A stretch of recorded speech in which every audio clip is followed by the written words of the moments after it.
아가페 쉬운 성경 시각장애우와 함께 듣고 청각장애우와 함께 보는 사무엘하 18장. 다윗은 자기와 함께한 사람들의 수를 세어 보았습니다. 다윗은 1000명씩 그리고 100명씩 나누어 그 위에 지휘관을 세웠습니다. 다윗은 군대를 세 부대로 나눴습니다. 요압이 한 부대를 지휘했고 수르야의 아들이자 요압의 동생인 아비새가 또 한 부대를 지휘했습니다. 가드 사람 이때도 나머지 한 부대를 지휘하게 되었습니다. 다윗 왕이 그들에게 말했습니다. 나도 그대들과 함께 가겠소. 그러나 그들이 말했습니다. 안 됩니다. 왕께서는 우리와 같이 가시면 안 됩니다. 만약 우리가 싸움터에서 도망친다 해도 압살롬의 부하들은 우리에게 마음을 쓰지 않을 것입니다. 우리는 절반이 죽는다 해도 압살롬의 부하들은 신경 쓰지 않을 것입니다. 왕께서는 우리들 10,000명만큼이나 귀하십니다. 그러니 왕께서는 성에 그대로 머물러 계시는 것이 좋습니다. 그러다가 우리에게 도움이 필요해지면 그때 도와주십시오. 왕이 자기 백성들에게 말했습니다. 그대들이 좋다고 생각하는 대로 하겠소. 그리하여 군대가 밖으로 나갈 때 왕은 그냥 성문 곁에 서 있었습니다. 군대는 100명씩 1000명씩 무리지어 나갔습니다. 왕이 요압과 아비새와 이때에게 명령을 내렸습니다. 나를 봐서라도 어린 압살롬을 너그럽게 대해 주시오. 왕이 압살롬에 대해서 지휘관들에게 내린 명령을 모든 백성들이 다 들었습니다. 다윗의 군대가 압살롬의 이스라엘 사람들과 맞서 싸우기 위해 들로 나갔습니다. 그들은 에브라임 숲에서 싸웠습니다.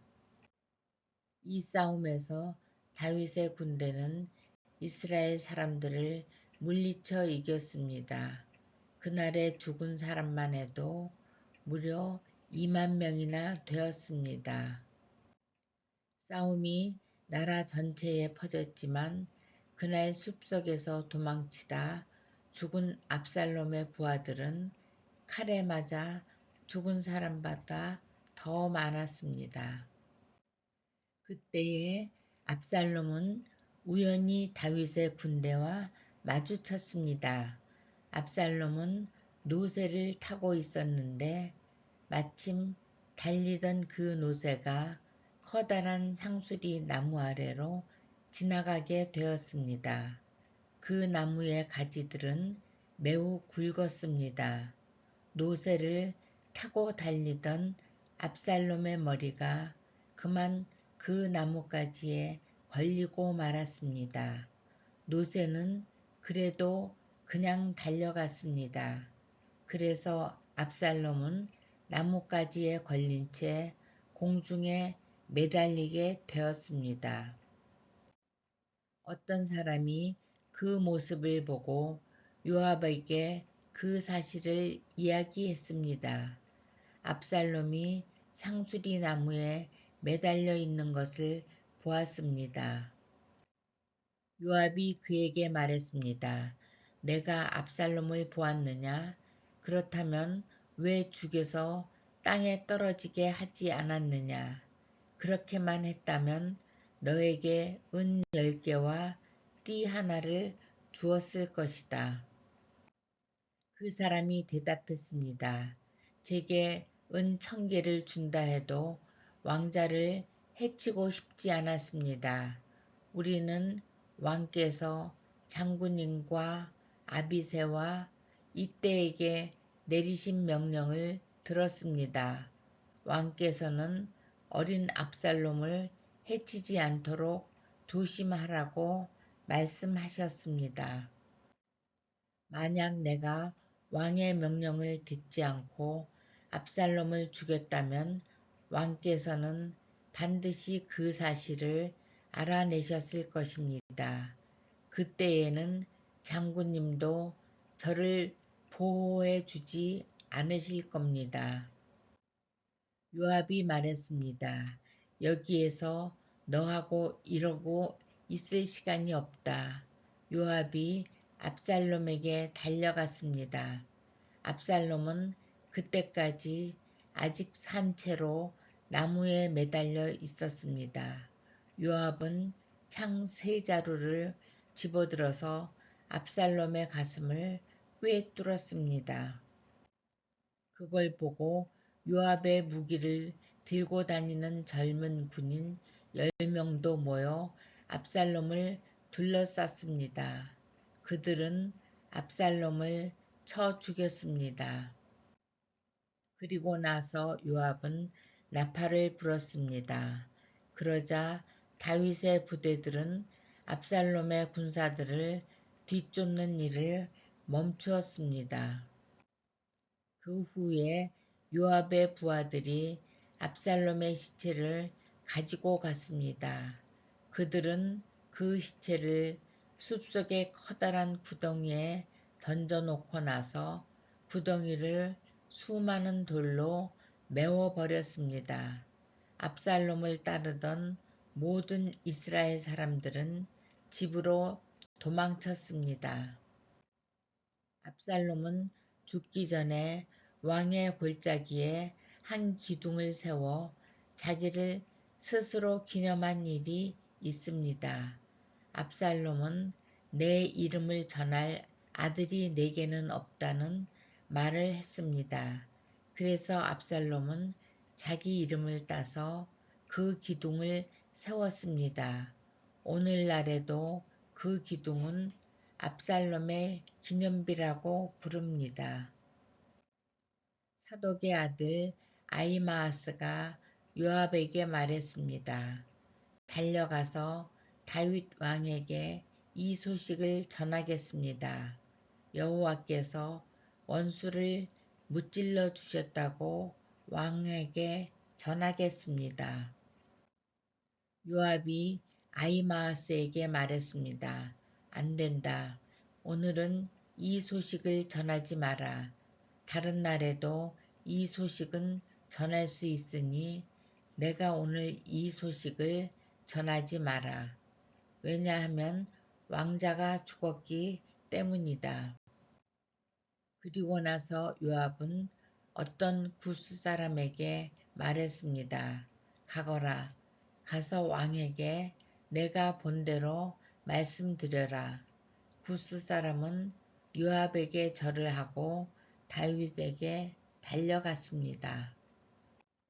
그러나 사독의 아들 아히마아스가 요압에게 다시 말했습니다. 무슨 일이 일어나도 좋으니 제발 저도 저 구스 사람과 함께 가게 해 주십시오. 요압이 말했습니다. 얘야, 어찌하여 이 소식을 그렇게 전하고 싶어 하느냐. 이 소식을 가지고 간다고 해서 상을 받을 것도 아닌데. 아히마아스가 대답했습니다. 무슨 일이 일어나든 저는 가겠습니다. 할 수 없이 요압은 아히마아스에게 가거라 하고 말했습니다. 그리하여 아히마아스는 요단강 골짜기 길을 달려서 구스 사람을 앞질러 갔습니다. 그때에 다윗은 성의 안쪽 문과 바깥쪽 문 사이에 앉아 있었습니다. 파수꾼이 망대에 올라가서 보니 어떤 사람이 혼자서 달려오고 있었습니다. 파수꾼이 이 사실을 다윗 왕에게 큰 소리로 알려주었습니다. 왕이 말했습니다. 혼자서 온다면 아마 좋은 소식을 가지고 오겠지. 그 사람은 점점 성으로 가까이 왔습니다. 그때의 파수꾼은 또 다른 사람이 달려오고 있는 것을 보았습니다. 파수꾼이 문지기에게 외쳤습니다. 보라, 또 다른 사람이 달려오고 있다. 왕이 말했습니다. 그 사람도 좋은 소식을 가져오겠지. 파수꾼이 말했습니다. 앞에서 달려오는 사람은 사독의 아들 아히마아스 같습니다. 왕이 말했습니다. 아히마아스는 좋은 사람이다. 그 사람이 가지고 오는 소식은 반드시 좋은 소식일 것이다. 아히마아스가 왕에게 인사를 드렸습니다. 아히마아스는 얼굴을 땅에 대고 왕에게 절을 했습니다. 그리고 이렇게 말했습니다. 왕의 하나님 여호와를 찬양합니다. 여호와께서 내 주 왕에게 대적하는 사람들을 물리치셨습니다. 왕이 물었습니다. 어린 압살롬은 잘 있느냐? 아히마아스가 재치 있게 대답했습니다. 요압이 저를 보낼 때에 압살롬이 있는 곳에 큰 소란이 일어나는 것을 보았지만 무슨 일인지는 모르겠습니다. 그러자 왕이 말했습니다. 물러나 있어라. 아히마아스는 옆으로 물러나서 가만히 서 있었습니다. 그때에 구스 사람이 이르러서 말했습니다. 내 주 왕이시여, 좋은 소식을 가지고 왔습니다. 오늘 여호와께서 왕께 대적하는 사람들에게 벌을 내리셨습니다. 왕이 구스 사람에게 물었습니다. 어린 압살롬은 잘 있느냐? 구스 사람이 대답했습니다. 왕의 원수들과 왕을 해치려 하는 사람들은 다 그 압살롬처럼 되기를 바랍니다. 그제서야 왕은 압살롬이 죽었다는 것을 알았습니다. 왕은 마음이 찢어질 듯이 아팠습니다. 왕은 성문 위에 있는 방으로 올라가서 내 아들 압살롬아, 내 아들 압살롬아, 차라리 내가 죽어야 되는 건데 압살롬아, 내 아들아, 내 아들아 하며 울었습니다.